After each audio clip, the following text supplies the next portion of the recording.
Welcome to episode 8. Finally, yes, I'm back. Yes, I know it's been forever. Yes, I know I'm trifling. Yes. Okay, don't give me a hard time. I am back. The show is now back on schedule. Many of you know I cannot sit still. I'm always working on something. So we had the holidays. I've had a birthday, a wedding anniversary. Gosh, just so many things. And by the way, for those of you who were asking about my Thanksgiving, I went all out. We cooked a really big dinner. It actually seems like our Thanksgiving dinners just get bigger and bigger, like more people came than we expected. And the only thing was my turkey did not turn out exactly the way I wanted to. It was really dry, like seriously, like past the gravy again, it's just dry. But I don't take myself too seriously. The rest of the food was perfect. And then people still ate the turkey. They took it home, so it couldn't have been that bad. So I just really enjoyed spending time with my in-laws. We have these crazy conversations at dinner. It's just like never a dull moment with them. And just to have cool in-laws that you really enjoy spending time with. So next year, probably be bigger. I hope your holidays have gone well and that your new year is on track and that you're enjoying it. I have a special show for you with new features to keep it interesting. Because I've been away so long, I had to mix it up and do something fun, so I hope you enjoy. And now for your hair tip of the week. I get this question quite often. How can I achieve thicker hair? I'm going to try to keep this brief and simple. Hair thickness is determined by 2 properties. The first one is your hair's texture, which is determined by the actual diameter of your hair shaft. So if you imagine your hair is this tube, the diameter of that. The second property is your hair's density. Now that refers to the amount of follicles you have on your scalp. Now imagine that you are looking down your hair strand like a tube. Human hair varies in diameter. People with afro-textured hair often describe their texture as coarse, but the opposite is actually true.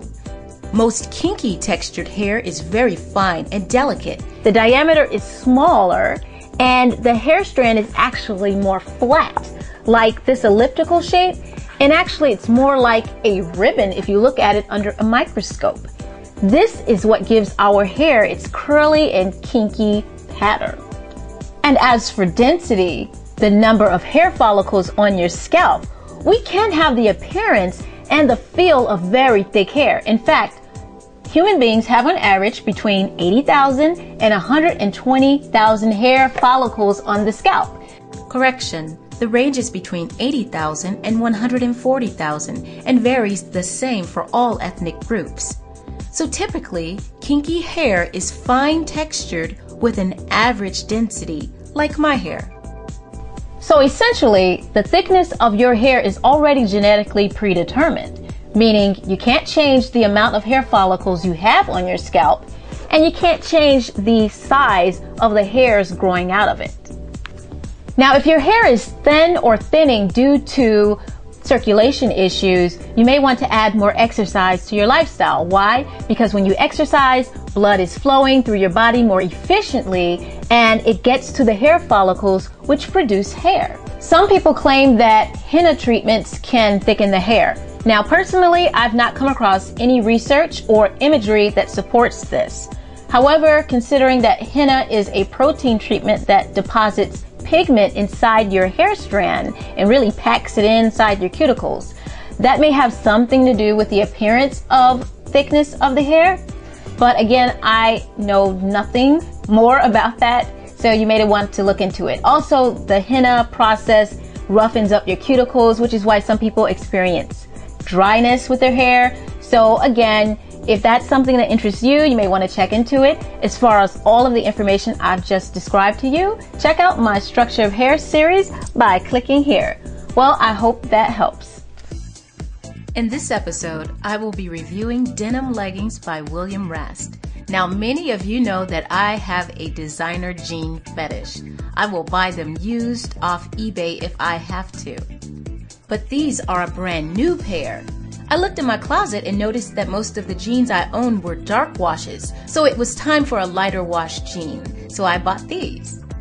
These denim leggings feel very soft and comfortable. comfortable considering how tight they look. They have real belt loops, but fake front pockets, but the back pockets are real. They hug every curve of the body. They are shockingly fitted, so if you don't want anybody looking at you, you better hide your Janet Jackson. And I've paired it with my wool blazer and tank from Ann Taylor Loft. The shoes I'm wearing are Dolce Vita's Beam Pump. The heel is 4 3/4 inches, so about 5 inches tall.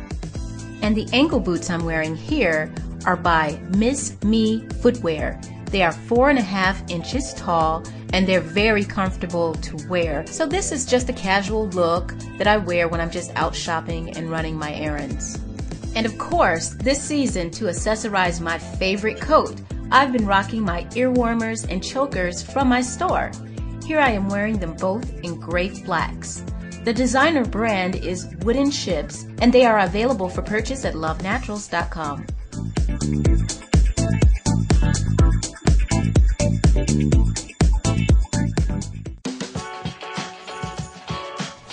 This food feature is about a simple habit that saves money and time.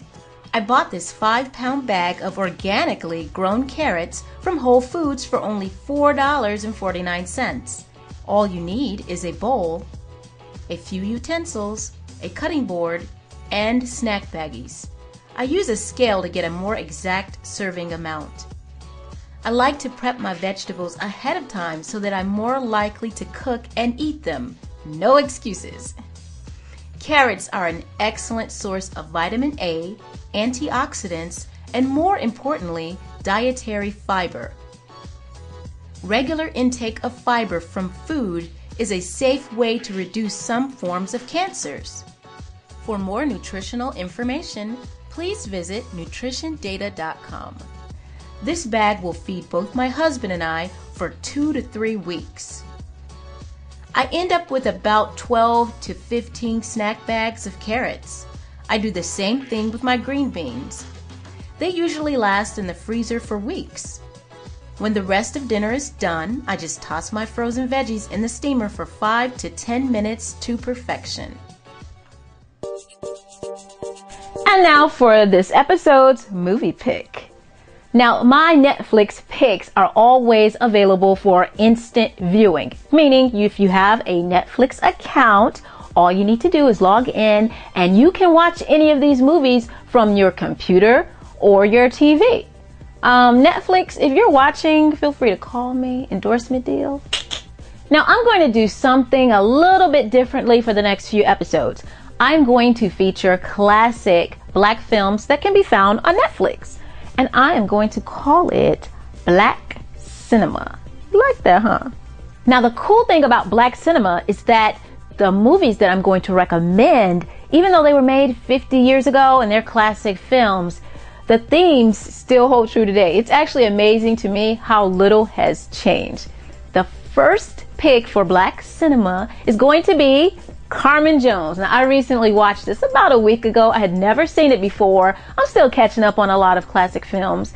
Now, Carmen Jones is based on a classic opera, Carmen.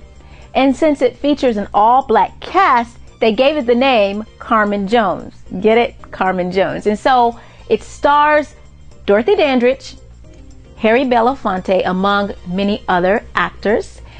Diana Carroll is in it. And you know, I have to rewatch it because I read it and I was like, wow, I didn't even notice her. So I'm going to probably rewatch it again. Now, since this is an opera, there's a lot of random songs, but the singing is beautiful. And I felt kind of conflicted about the character that Dorothy Dandridge played because there were times when I was like, okay, this woman is in control. And then there were other times when I was like, oh no, okay, this woman is out of control. She is out of control. So here's your question of the week. Was Carmen Jones in control or out of control? Please share your opinion in the comment box below. So if you've seen the movie and you want to share your thoughts, let me know. And if you watch it, come back and tell me what you thought. Tell me if you enjoyed it as much as I did. So I'll leave you with that. And now for the winners of my Infinity Scarf contest. Now remember, 5 people are going to receive their Infinity Scarf color of choice. And drum roll, please. And here are my winners. So each one of you will receive an inbox from me with instructions on how to claim your prize. Congratulations. Now there will be another contest coming up for episode 9. I want to do something big and special because by then I'll have 40,000 subscribers. Believe it or not, it's crazy, but I should at this pace. So I will announce a new contest at that time in episode 9. So until next time, I'll see you then. This episode's contest prizes were sponsored by LoveNaturals.com, the source for all of your hair accessory and styling needs. Visit us at LoveNaturals.com.